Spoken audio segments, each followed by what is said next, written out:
Assalamualaikum warahmatullahi wabarakatuh. Yang saya hormati Bapak Febri Dawani sebagai dosen pengampu mata kuliah sistem operasi. Di sini izinkan saya untuk memperkenalkan diri terlebih dahulu. Perkenalkan, nama saya adalah Muhammad Firmansyah dengan NIM 13012400137 dari kelas IF 4808. Di sini, pada kesempatan kali ini, izinkan saya untuk memenuhi tugas minggu ke-15 mata kuliah sistem operasi. Di sini, saya akan mempresentasikan dua topik, yaitu yang pertama, topik pertama itu virtual machine, yang kedua itu eh security atau sistem keamanan sistem operasi. Nah, langsung saja tanpa berlama-lama kita masuk ke materi yang pertama, yaitu virtual machine.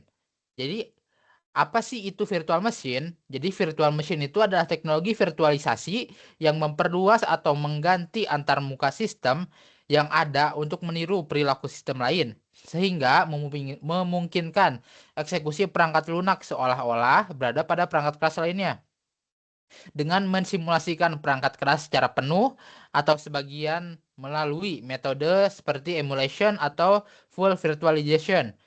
VM atau virtual machine mengizinkan sistem operasi tamu atau JSOS yang tidak dimodifikasi untuk berjalan secara terisolasi di atas sistem operasi tuan rumah.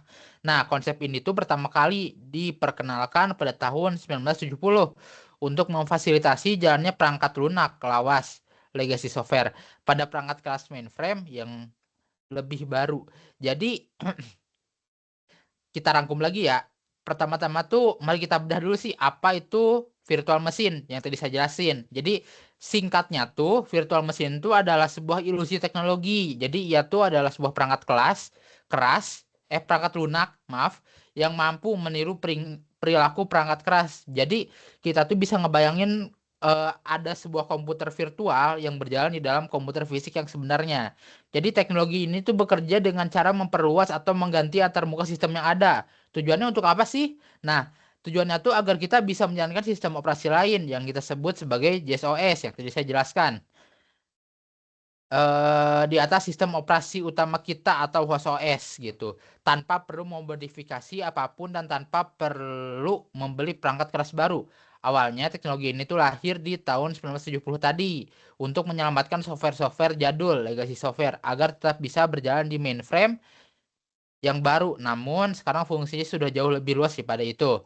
Nah, lanjut ke slide selanjutnya, kita masuk ke keuntungan dari virtual machine. Kenapa sih kita tuh harus repot-repot pakai virtual machine? Apa sih manfaatnya?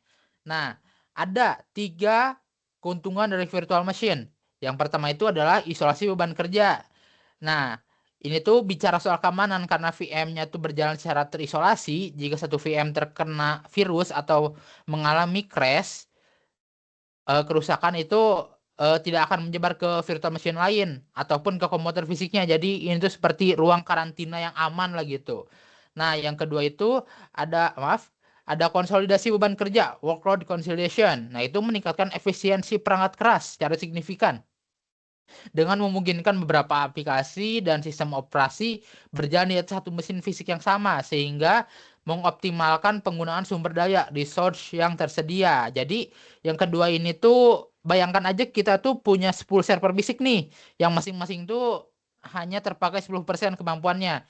Nah, itu kan boros listrik dan tempat. Dengan virtual machine, kita bisa menggabungkan 10 server tersebut ke dalam satu mesin fisik yang kuat sehingga penggunaan sumber daya resource-nya menjadi sangat efisien dan hemat biaya. Nah, yang ketiga itu ada migrasi beban kerja, workload migration.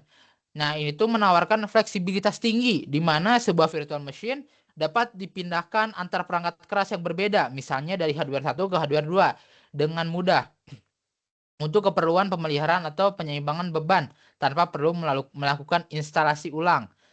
Nah, dari itu ada dua, setelah keuntungan itu ada dua tipe hypervisor.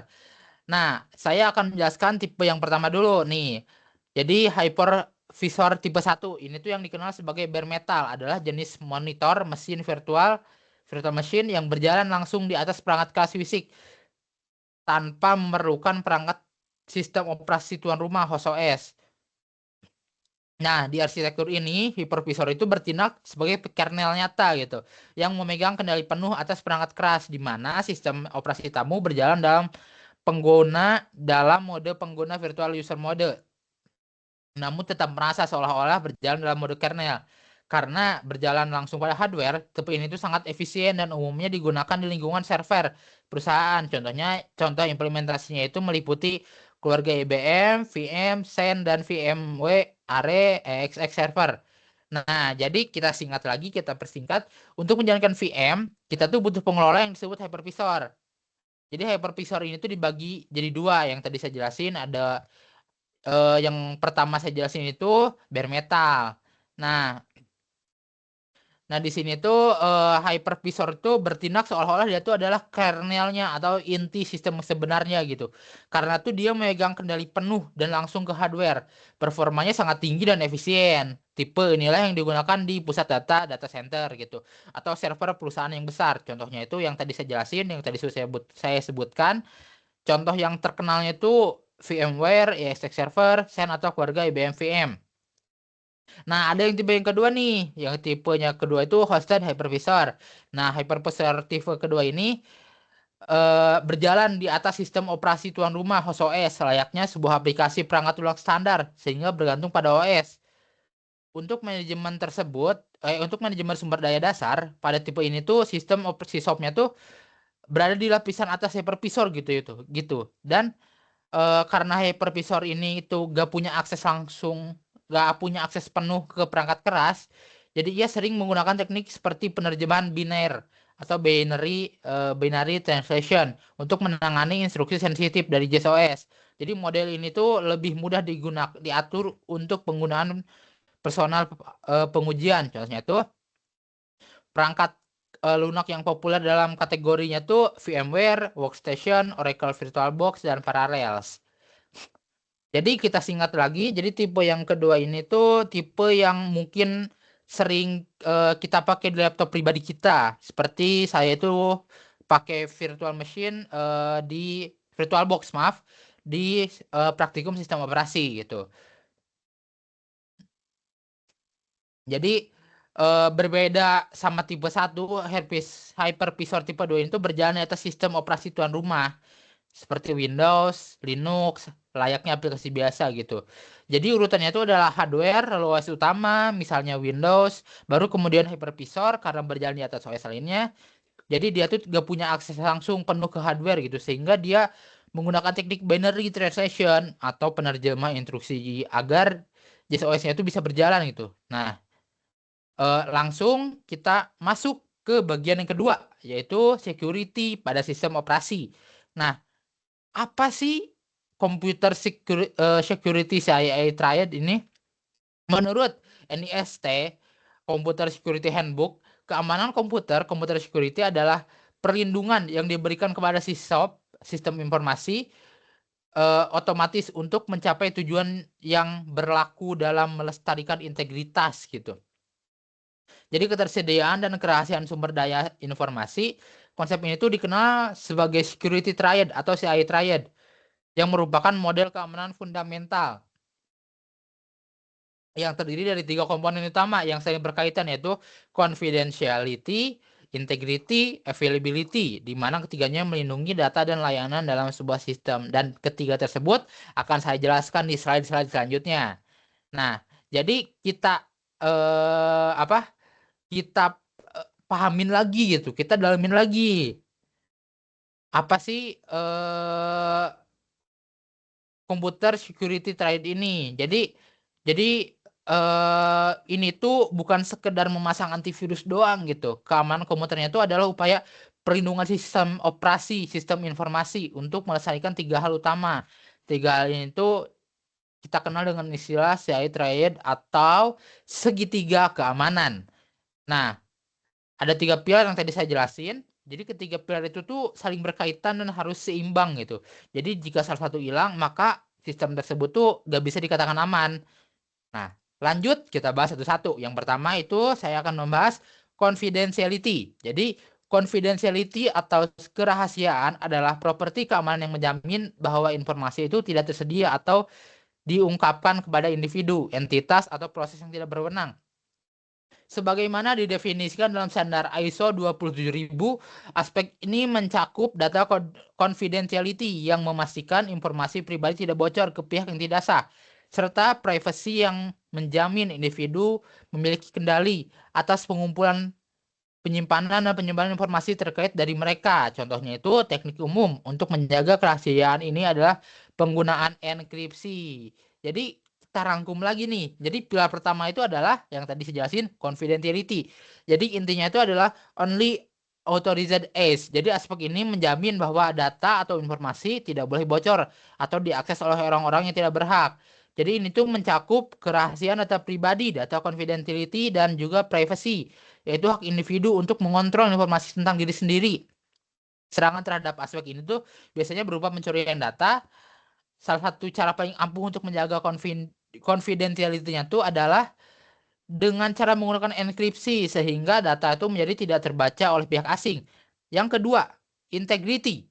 Integrity itu eh, integrity itu adalah gimana? Integrity itu berkaitan dengan pemeliharaan dan penjaminan keakuratan serta kelengkapan informasi di seluruh siklus hidupnya.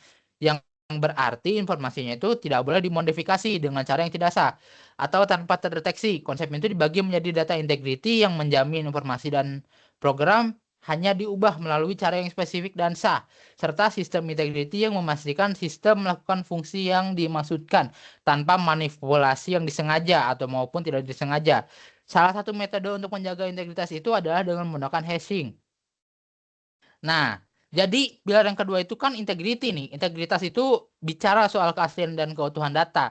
Jadi aspek ini tuh menjamin bahwa data itu tidak boleh berubah atau dimodifikasi tanpa izin, baik itu oleh hacker ataupun kesalahan sistem. Jadi kita tuh harus memastikan sistem integrity yaitu sistem berjalan sesuai fungsinya tanpa manipulasi. Serangan pada aspek ini disebut modification, di mana data itu diubah secara ilegal di dalam sistem operasi. Cara teknik untuk menjaga integritas ini biasanya menggunakan fungsi hashing untuk mendeteksi apakah sebuah file sudah berubah atau belum.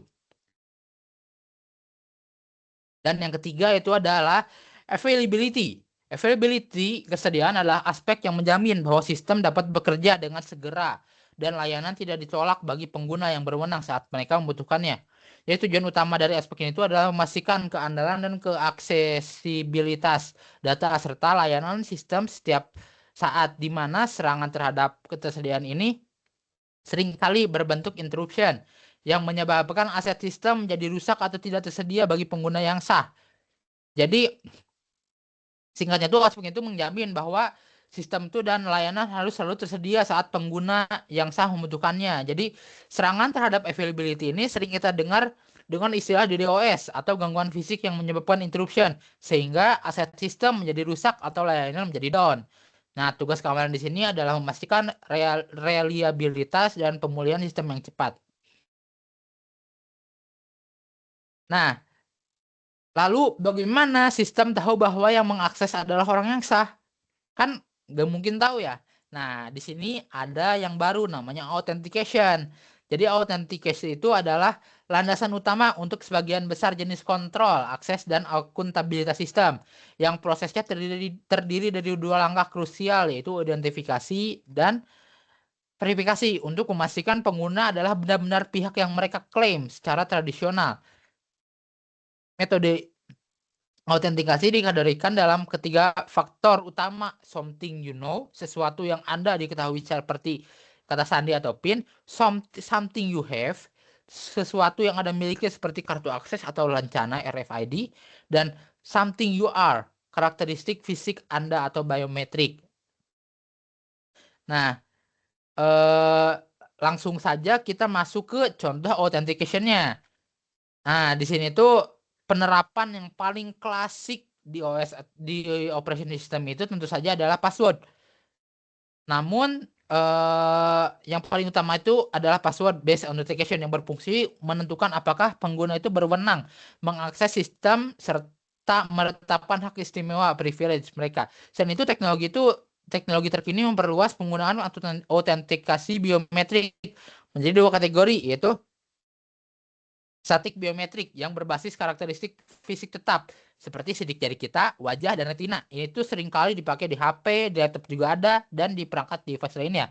Serta dynamic biometrik yang menganalisis pola perilaku individu seperti tadi tanda tangan, pengenalan suara, dan ritme pengetikan atau typing rhythm. Nah, itu menarik ya. Jadi biometrik itu dibagi lagi menjadi dua gitu.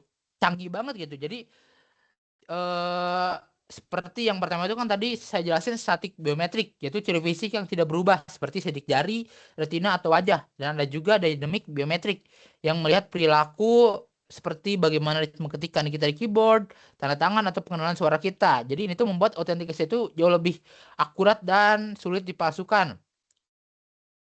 Nah, yang terakhir itu kita akan membahas tentang hash di sini tuh. Jadi alat hash itu apa sih? Alat penting dalam menjaga integritas dan data password gitu. Jadi fungsi hash itu adalah fungsi matematis yang digunakan untuk memetakan data dari ukuran sembarang menjadi data dengan ukuran tetap, fixed size. Seperti yang dijelaskan dalam diagram pemetaan kunci ke nilai hash yang ada di slide.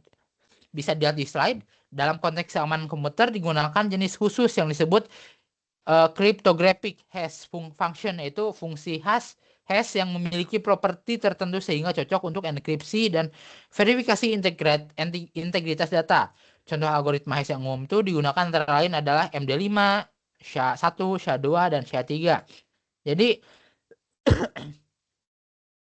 fungsi hash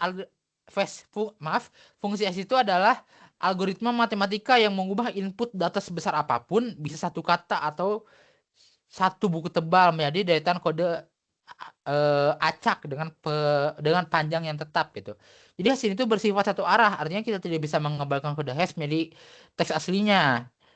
Dalam keamanan kita menggunakan cryptographic hash function seperti yang tadi saya jelasin, MD5, SHA-1, SHA-2 atau SHA-3 itu memverifikasi apakah sebuah file itu asli atau sudah dimodifikasi. Lalu ada contoh penggunaan hash. Nah, contoh paling nyata penggunaan hash di sistem operasi itu adalah saat kita menyimpan password. Benar apa tidak? Betul kan? Jadi contoh penggunaan hash dalam sistem itu operasi itu adalah teknik penyimpanan kata sandi, hash password, di mana itu sistem tidak dapat menyimpan kata sandi dalam teks asli, melainkan menyimpan kode hashnya untuk mencegah pencurian data, untuk memperkuat keamanan sistem operasi, seperti skema password Unix. Menggunakan teknik tambahan bernama salt, yaitu nilai acak yang digabungkan dengan password sebelum proses hashing. Hal ini bertujuan agar password yang sama tidak menghasilkan yang sama gitu, mencegah duplikasi terlihat dan mempersulit serangan kamus dictionary attacks secara offline. Jadi sistem operasi yang aman itu tidak pernah menyimpan password kita dalam bentuk teks biasa gitu, plain text. Jika database kita dicuri, hacker bisa langsung membaca password kita gitu. Sebaliknya, OS menyimpan hash dari password tersebut untuk membuatnya lebih aman dan mencegah serangan kamus dictionary attack. OS menambah bumbu yang disebut salt. Salt adalah data acak yang digabungkan ke password sebelum dihash. Dengan salt, meskipun dua user mempunyai password yang sama, misalnya 123456, hasil hash yang disimpan di database akan berbeda total sehingga lebih sulit untuk diretas. Nah, demikianlah penjelasan saya mengenai konsep virtual machine dan aspek-aspek security dalam sistem operasi. Semoga materi yang saya jelaskan dan saya sampaikan dapat memberikan pemahaman yang jelas tentang bagaimana virtualisasi bekerja dan bagaimana prinsip keamanan diterapkan untuk melindungi data kita. Terima kasih atas perhatiannya. Mohon maaf bila ada kesalahan dalam berucap. Wassalamualaikum warahmatullahi wabarakatuh.